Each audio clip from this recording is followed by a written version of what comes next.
Not enough good things I can say about Power of the Dog. For the most part, very rock solid on almost every front. Performances, to camera movements, costumes, to mise en scène. Very much a near perfect picture, and I'm going to give it a very confident 9.5 out of 10. I still have a few reservations about certain aspects of the narrative and perhaps the level of deceptiveness. I really can't say too much about the plot because, again, the narrative starts twisting and turning from very early on. Even though this is a kind of slow burner film, it gets to the main story fairly quickly, in fact, much quicker than you would expect.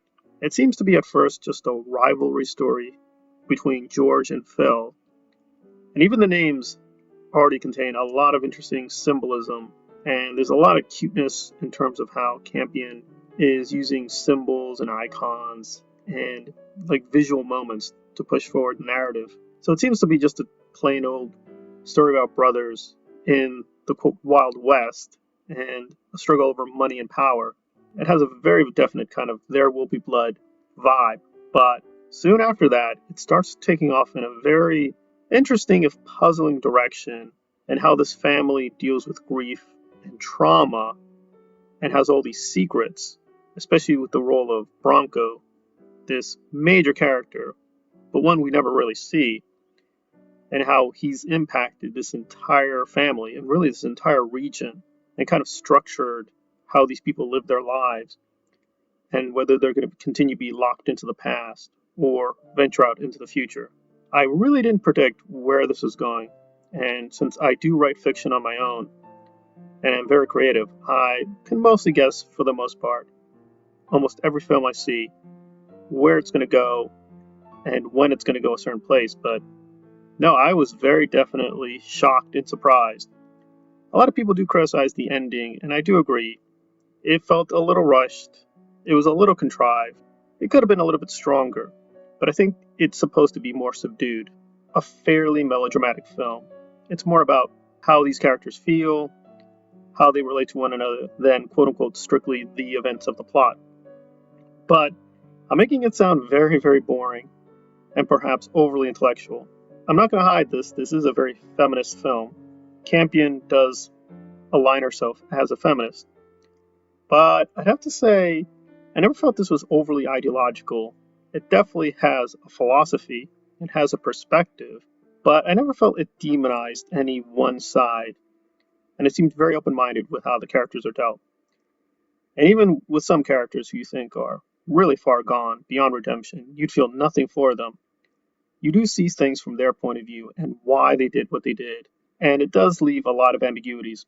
So it's not a Kubrick film, but it has a very Kubrick edge to it, but one that Campion has been able to sort of carve out with a very kind of confident style she's mastered over decades. It's unfortunate she doesn't do more films.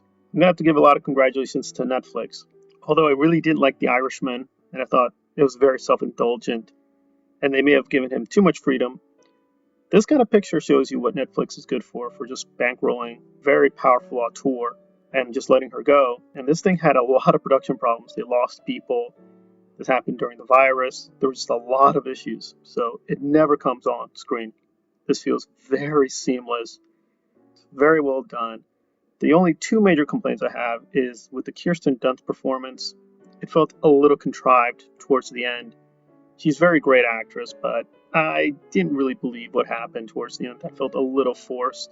The music also, yes, it's appropriate for the time period, and ironically, it's done by Greenwood, who has worked with Paul Thomas Anderson. And although I do like most of Paul's films, I really didn't like There Will Be Blood. I thought it was really overrated and a little too silly at points. Still a powerful picture, but not to me one of the best pictures of all time, or even his best work. And I don't even remember the score from there, but I have to say, I don't know if this is Greenwood, but I don't think the score was utilized well enough. And they did have quite a little bit of money on this, 40 million, so maybe they just didn't have the time or resources, but the music I felt was very lacking. It only worked on a few scenes, but again, it wasn't distracting. And there's so much else to this picture, whether in terms of the performances, the costumes, the setting, and just very subtle things that Campion did with the camera to indicate where we're going.